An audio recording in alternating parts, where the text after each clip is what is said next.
Okay, so today we're going to cover the first part of section 7, which are radical expressions. Now, we're not going to be able to finish all of the notes today. I will continue with this same file on Monday. And then the homework for R7 is not going to be due until Tuesday. So I'm hoping to get through at least the first 14 examples, and you should be able to get up to number 7 in the homework tonight. I believe there's 18 questions, so then Monday night you can finish up the radical expression homework. If you remember how to work with radical expressions, you can do the whole homework over the weekend. So on this first slide, sort of got a little bit of vocabulary here. It's talking about the radical notation and just the different parts of a radical expression.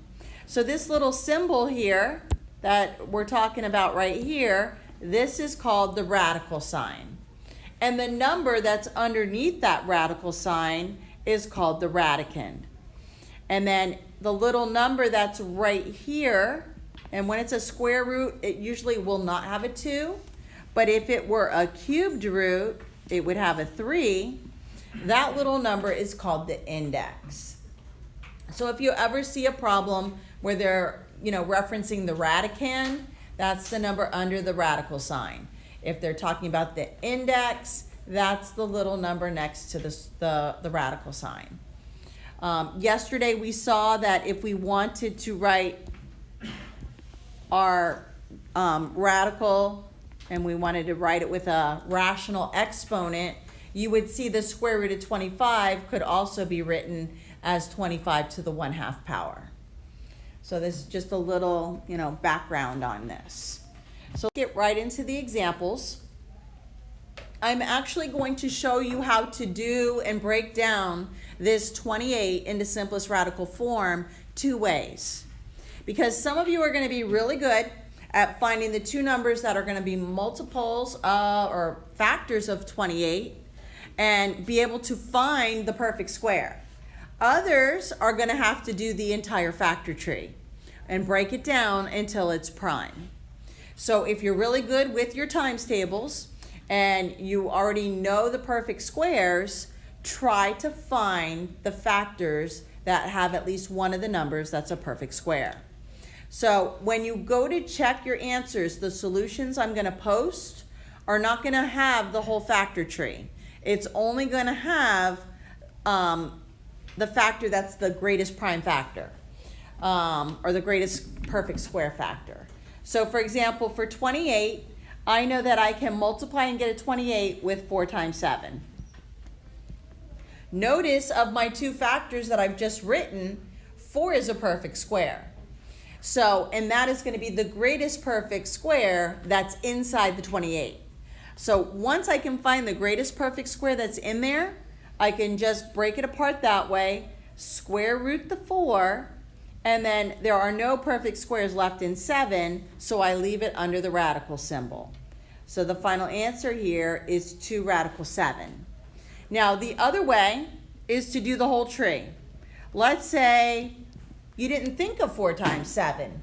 Instead, let's say you thought of 2 times 14.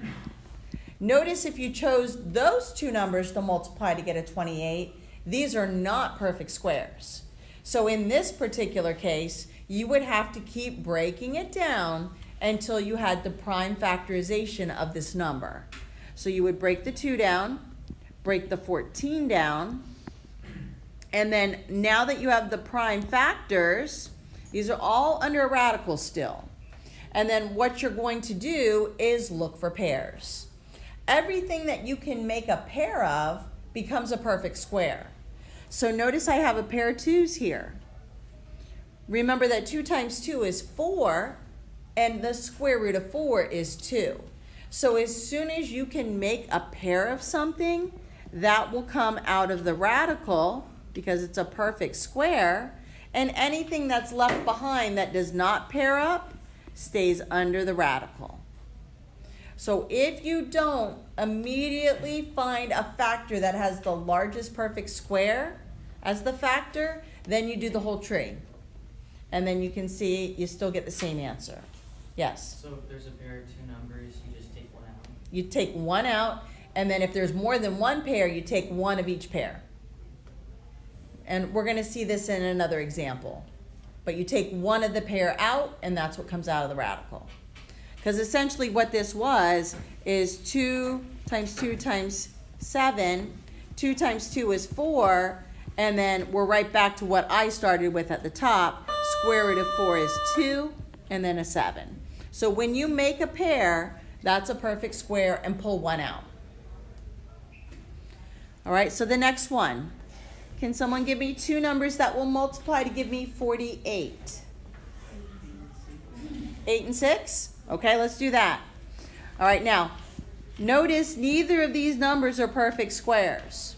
So I'm going to have to keep breaking them down until they're prime. So if I break this down into 2 times 3, and then 2 times 4, I'm still not at prime, so I got to keep going.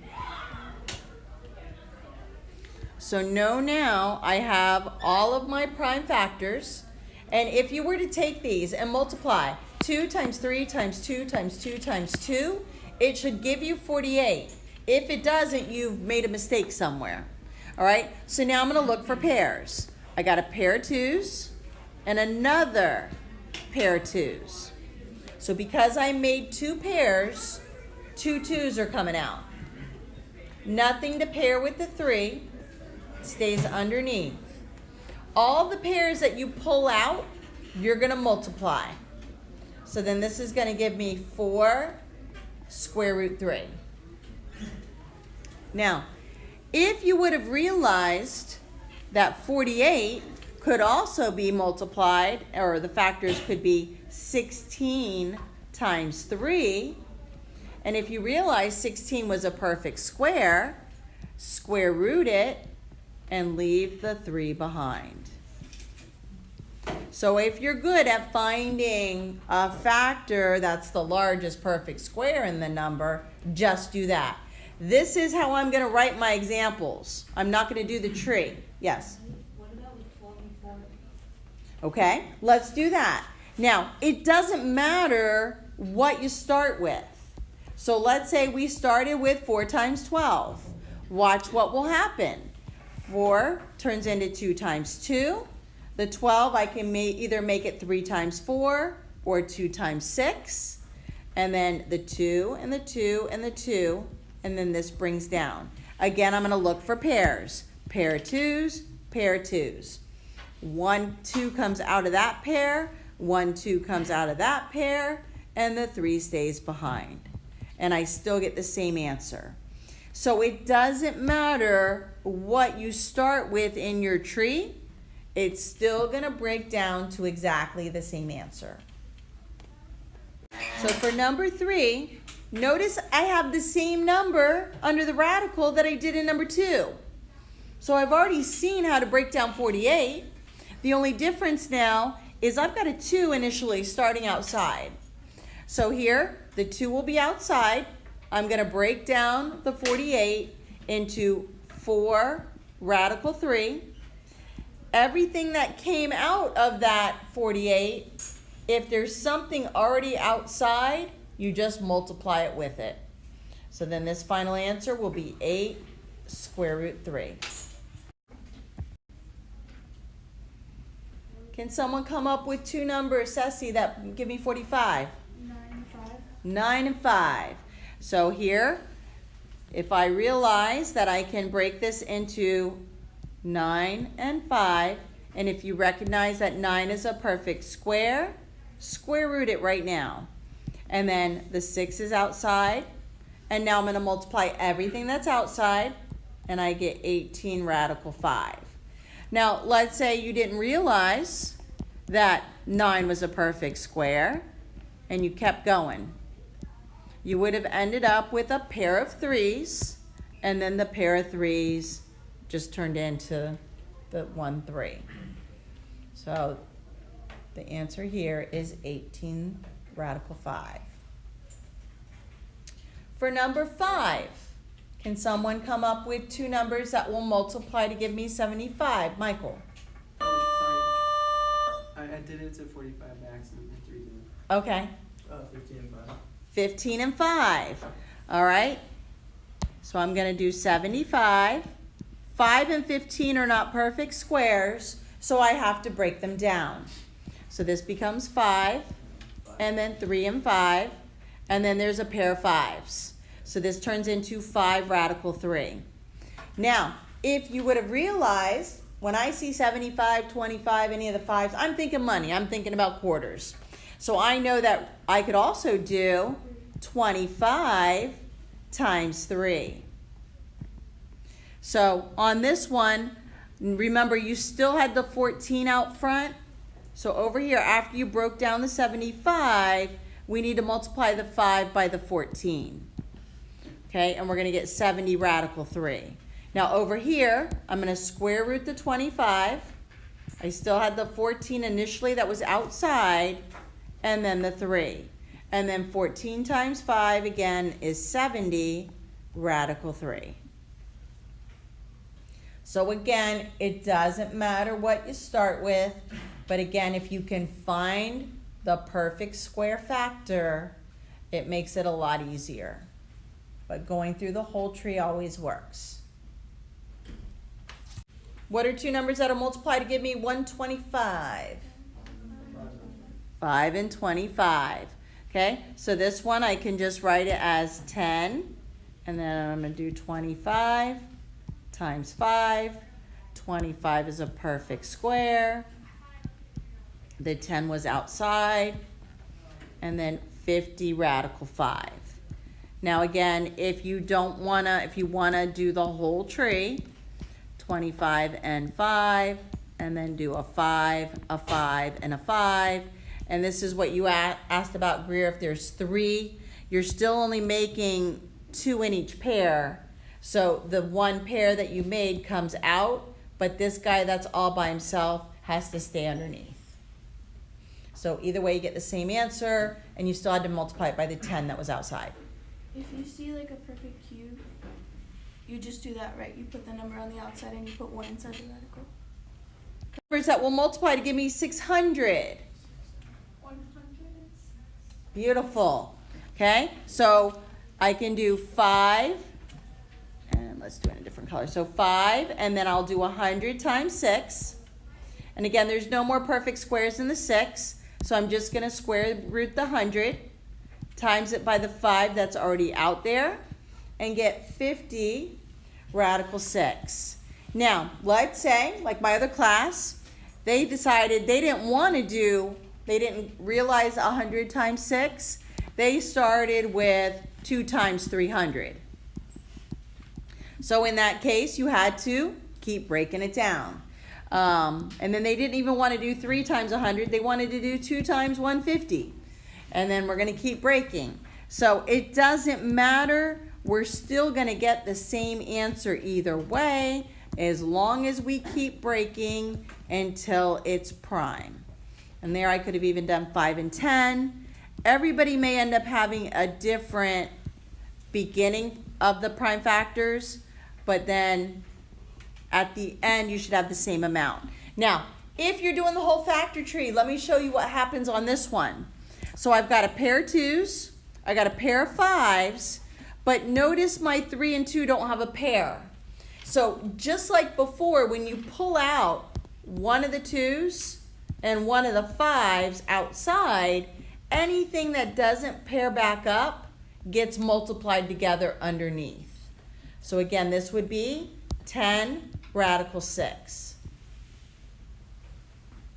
And then we already had the 5 out front, and that's how it turned into 50 radical 6. Here, the answer to just the square root of 600 is this, but remember the original problem had 5 square root of 600, so the 5 was out front. This was for the 10, this was for the 600, and then you had to multiply it. So the breakdown of 600 was 10 radical 6, but we had to remember to go back and multiply it by the 5 out front.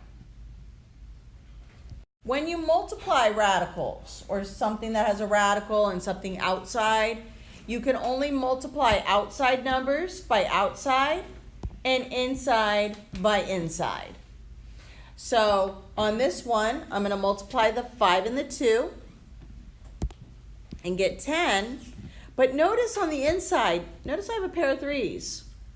So if you didn't want to do 3 times 3 and make it the square root of 9, you can realize you have a pair of 3's, and what's coming out of there is a 3. Everybody with me on that? And then you get 30. Or you can do 10 square root 9, and then make the 9 turn into 3, and you still get that. Yes. Now, I could multiply these 3 numbers and get 225. 225 actually is a perfect square, and it'll turn into 15. But what's a lot easier is just work with it as it's given. Notice I've got a pair of 5's, so 5 comes out, and then I can square root the 9, make it a 3, and then 5 times 3 is 15. So again, since we're not using calculators, don't try to multiply the 3 numbers and turn it into this, because what if you make a careless calculation error? It's a lot easier to make a pair of 5's and write 1 5, and you should all know that the square root of 9 is 3. And then any numbers that come out of the radical get multiplied together. Again, I'm not going to multiply 11 times 44. I'm going to factor that 44. So the 11 I'm going to rewrite. I'm going to change the 44 into the square root of 11 times the square root of 4. Notice it makes me have a pair of 11's. So bring one out. And then I know the square root of 4 is 2. And 11 times 2 is 22. All right, 11. All right, so whenever you have a fraction, if you can simplify what's under the radical, then do that. I'm going to simplify the square root of 7 over the square root of 35. I can simplify this to 1/5. And I know that the square root of 1 is 1. The 5, I can't square root, it's going to stay under its radical. So over here, I'm going to change the 7 to a 1 and the 35 to square root 5. So now I have 6 times 1 is 6 over square root 5. Now remember, yes? Why did you change the 7 to the 1? Because I simplified the fraction 7 over 35. I can divide them both by 7 and make it 1/5. Make sense? And then the square root, and these are both still under a radical. So square root of 1 is 1, and then the square root of 5 is staying under the radical. Now remember, you can never, ever, ever leave a square root symbol in the bottom of a fraction. We need to use the process of rationalizing the denominator. And in order to rationalize the denominator, what I'm doing is making the bottom a perfect square. And the easiest way to do it is to multiply it by itself. Make a pair of 5's on this one. So what I'm going to do is multiply the numerator and the denominator by the square root of 5. Because essentially the square root of 5 over the square root of 5, that's equivalent to 1. So if you think about it logically, I'm just multiplying that fraction by 1, even though it's really going to change it. So when I multiply an outside or just an integer by radical, I can't do 6 times 5, so I'm going to leave that as 6 square root 5. And then here, anytime you multiply radical by itself, or you make a pair of 5's, or 5 times 5 is 25, square root of 25 is 5. So there's your final answer. So by rationalizing, you're making it a perfect square and causing the radical to disappear.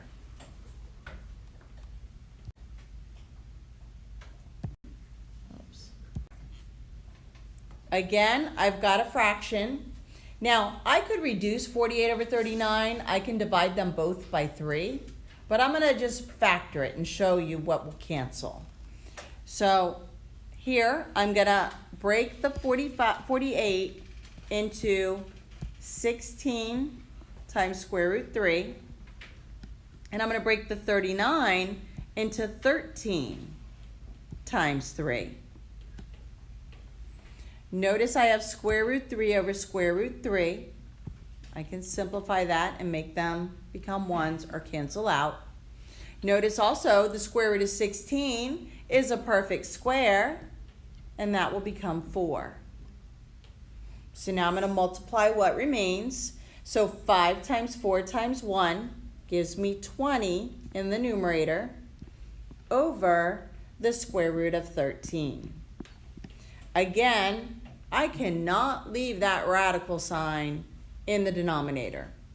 Again, I need to rationalize. And in order to rationalize, I need to make that denominator a perfect square. So I'm going to multiply the top and the bottom by the square root of 13.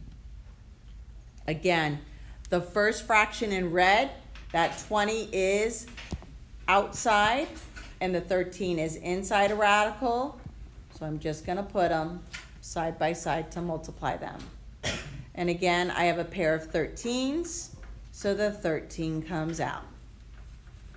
Now, if at this point, if that 20 over 13 could be reduced, I would reduce it, but I can't.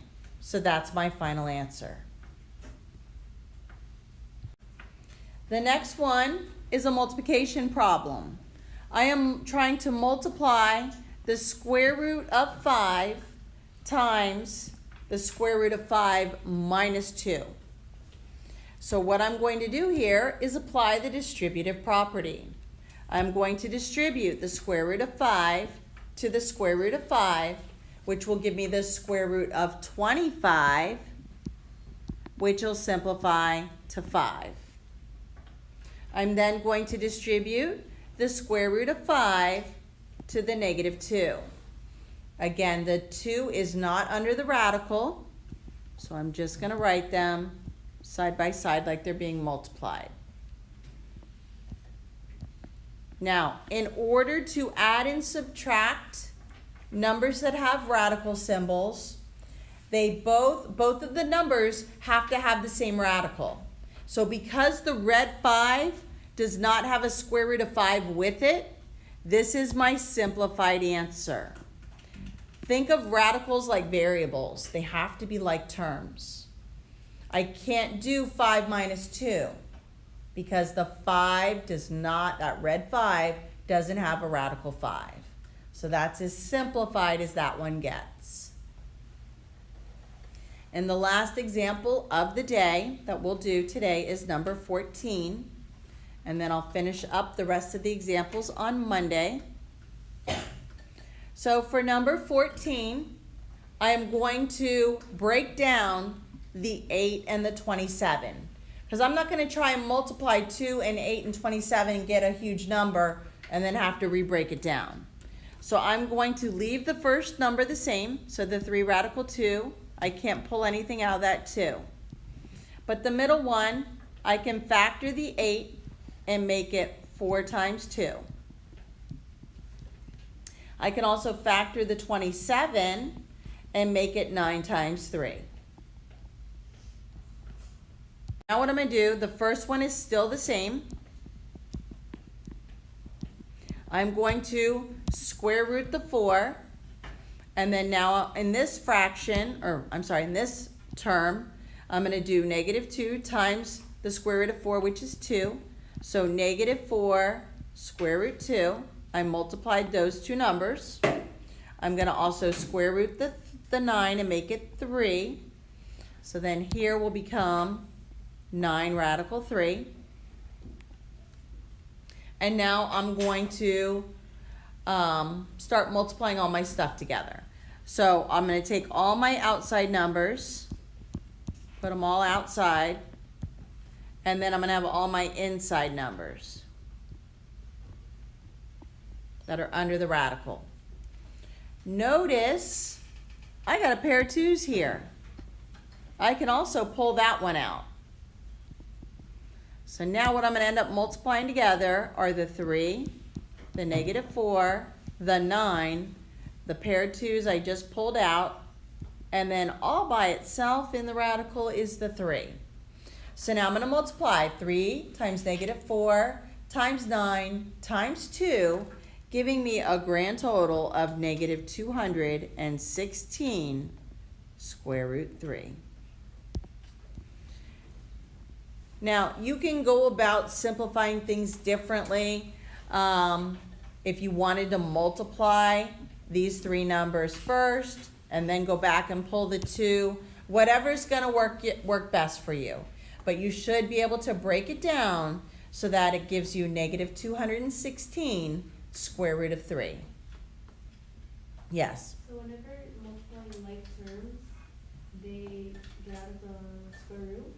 Yeah, so anything that comes out of the square root gets multiplied together. Anything that stays underneath would be multiplied together.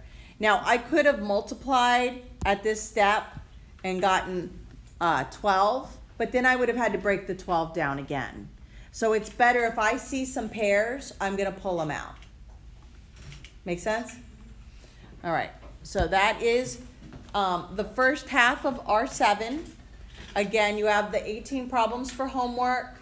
Again, we haven't gone through all of the problems yet, but if you remember all of this from Algebra 1 and a little bit from last year, you can go ahead and do all of the homework over the weekend, or we will finish it up on Monday.